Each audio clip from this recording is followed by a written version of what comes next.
Magandang araw sa inyong lahat. Masaya ako makita kayong lahat sa araw na ito. Bago tayo magsimula, umupo ng maayos at ituon ang pansin sa screen. Mga bata, tingnan niyong mabuti ang larawan sa screen. Pagmasdan itong mabuti. Ano ang tawag sa pestang ito? Tumpa! Ito ay tinatawag nilang Sinulog Festival.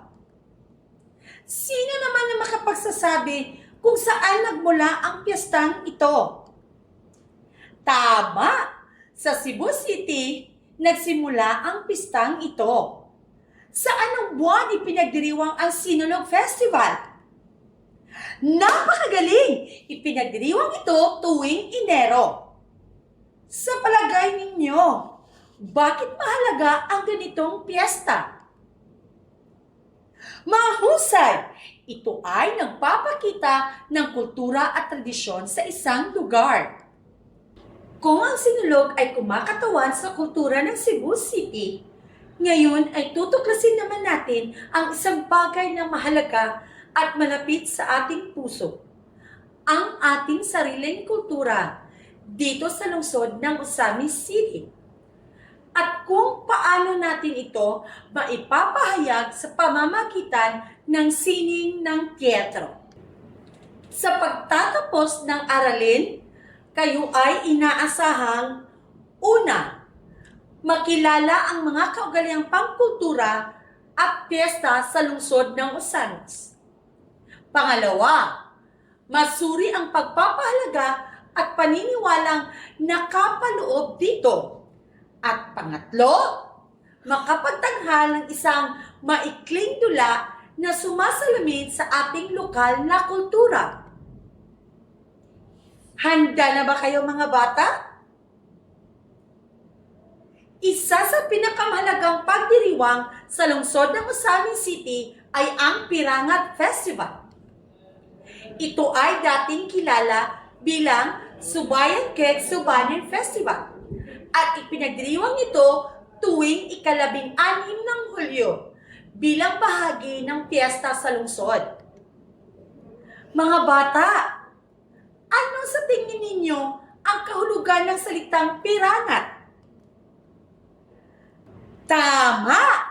Ang pirangat ay isang salitang subanen na ang ibig sabihin ay pag-unlad at pagyabong.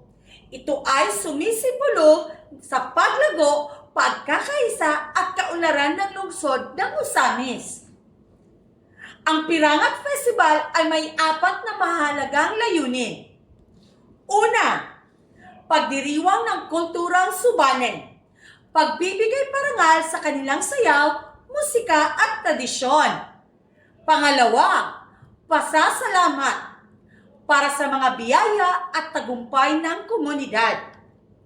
Pangatlo, pagsusulong ng kaunlaran, kaugnay ng adhikaing Asenso Osamis.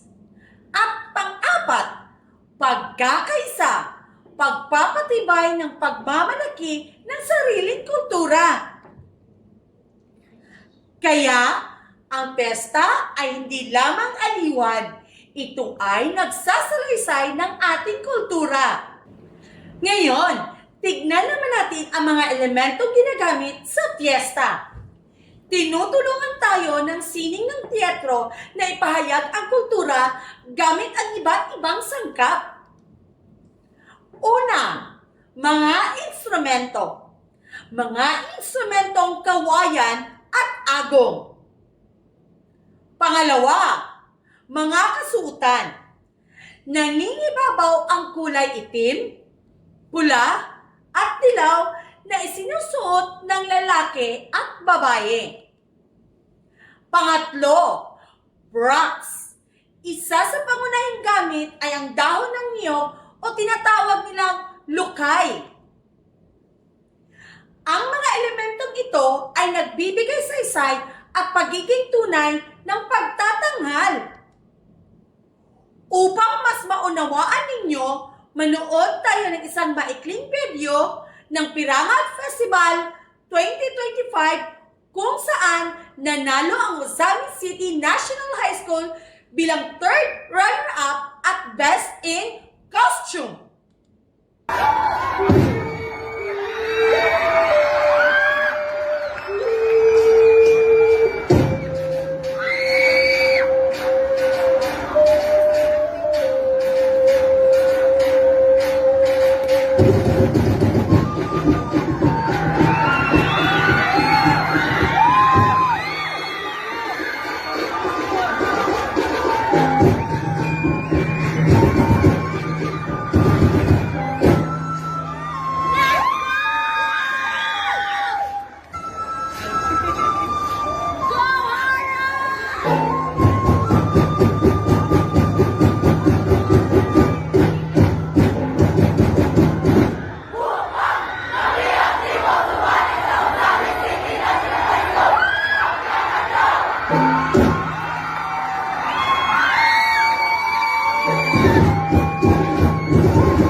Babacha, Biral Palat Serina, Deklonan Betang Bigay mo si Nami, Labinari na pasalabog mo, Ribigog pamilya namin. O Ama, uban sa matitaog anon nga kalipay, kinasing-kasing kaming nagapasalamat kanimo sa panalangin sa aming pag akong pamilya. Salamat sa pag-iusap ka namo diha sa gugma na among ibati karon. Puno kami sa pagpasalamat tungod sa binilong gasa sa bata nga imong gidala sa among kinabuhi. Palagpala dihi pigabang mo, reklonang pingimbalin, limon pa sa ulogin nami, soging bagil kiliyad, reklonang bigay mo di, hiling dalong mo hindi mo pamilya nami.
Ano ang inyong napansin sa pagtatanghal?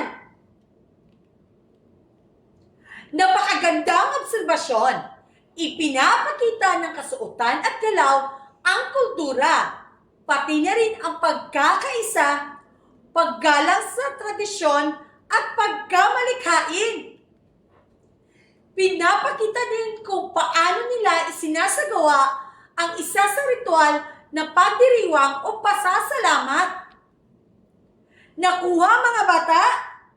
Magaling! Ngayon naman ay lapat natin ang ating mga natutunan. Para sa ating gawain, hahatiin ko kayo sa maliit na pangkat. Ang bawat pangkat ay magpaplano ng isang maikling dula na nagpapakita ng kultura ng lungsod ng Osamis. Mga panuto, pumili ng isang kaugaliang pangkultura o piyesta. Magtalaga ng mga simpleng papel. Gumamit ng galaw, ekspresyon, at kaunting dialogo. Ituon ang pansin sa pagiging tama sa kultura at pagtutulungan. Hindi pa ninyo ito itatanghal. Pagpaplano lang muna. Mga bata, ano ang inyong natutunan tungkol sa kultura ng lungsod ng Osamis sa pamamagitan ng sining ng teatro? Tama! Tinutulungan tayo ng sining ng teatro na mapanatili at maipahayag ang ating pagkakakilanlang pangkultura. Ang inyong pagtatanghal ay bibigyan ng marka batay sa mga sumusunod. Katumpakan sa kultura, 40 points. Ekspresyon sa pagkamalikhain, 30 points. Pagtutulungan at koordinasyon, 30 points. A total of 100 points. Bilang takdang aralin, sumulat ng isang pahinang refleksyon batay sa mga tanong na ito. Paano mo maibabahagi ang kultura ng lungsod ng Osamis sa pamamagitan ng sining ng Pietro sa inyong paaralan o komunidad. Ipasa ito sa susunod na pagkikita at maghanda para sa aktwal na pagganap ng inyong pagtatanghal. Mga bata, dapat nating ipagmalaki ang ating kultura at patuloy natin itong ipahayag sa pamamagitan ng sine. Maraming salamat. Gampyagan daw. Paalam!